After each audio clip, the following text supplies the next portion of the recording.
నమస్తే, welcome to ARK TV. Sodium తక్కువ ఉన్న ఆహారం ఎవరికి మంచిది? గుండె వైఫల్యంతో సహా గుండె జబ్బులు ఉన్నవారికి మాత్రమే వైద్యులు తక్కువ సోడియం ఆహారాన్ని సిఫార్సు చేస్తుంటారు. గుండె సమస్య తలెత్తినప్పుడు కిడ్నీ పనితీరు కూడా క్షీణిస్తుంది.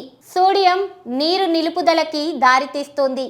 అయితే సోడియం శరీరానికి కీలకమైన ఖనిజం కాబట్టి డాక్టర్ సిఫార్సుపై మాత్రమే తక్కువ సోడియం ఆహారాన్ని తీసుకోవడం మంచిది. తక్కువ సోడియం ఆహారం అంటే సోడియం తీసుకోవడం కనిష్టంగా ఉంచడం. ఇది సహజ ఆహారాల ద్వారా మాత్రమే ఈ ఖనిజాన్ని పొందడానికి వీలవుతుంది.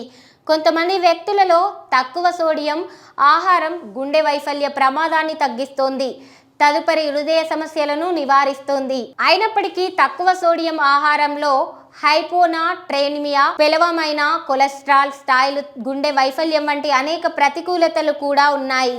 అదనంగా శరీరం యొక్క సరైన ద్రవ సమతుల్యత, సరైన మూత్రపిండాల పనితీరు కోసం సోడియం కీలక. అందువల్ల తక్కువ సోడియం ఆహారం అవసరమా లేదా అనేది తెలుసుకోవడం చాలా ముఖ్యం. తక్కువ సోడియం ఆహారం కొంతమంది ఆరోగ్యానికి హాని కలిగిస్తుందని అనేక అధ్యయనాలు చూపిస్తున్నాయి. కానీ తక్కువ ఉప్పు ఆహారం వైపు చూస్తున్నట్లయితే ఇది సురక్షితంగా ఉంటుంది. టేబుల్ ఉప్పు సోడియం యొక్క ముఖ్యమైన మూలం. ప్రతిరోజు సగటు వ్యక్తి 5 లేదా అంతకంటే ఎక్కువ టీ స్పూన్ల ఉప్పును తీసుకుంటాడు. శరీరానికి ప్రతిరోజు పావు టీ స్పూన్ ఉప్పు మాత్రమే అవసరం. కాబట్టి ఇది శరీరానికి అవసరమైన దానికంటే దాదాపు 20 రెట్లు ఎక్కువ.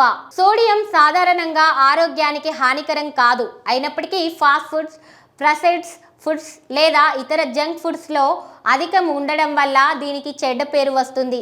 అధిక సోడియం వినియోగాన్ని నివారించడం ఉత్తమ మార్గం.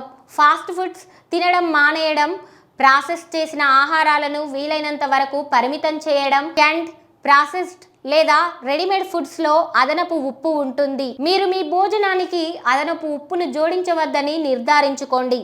చిప్స్ లేదా ఇతర సాల్టెడ్ స్నాక్స్ తినడాన్ని పరిమితం చేయండి. పండ్లు, కూరగాయలలో ఇప్పటికే కొంత మొత్తంలో సోడియం ఉంటుంది. సహజ ఆహారాలను మాత్రమే తీసుకున్నట్లయితే మీకు లభించే ఏకైక ఉప్పు సహజ సోడియం. ఇది మీ శరీరాన్ని సరిగ్గా పనిచేయడానికి కీలకమైనది.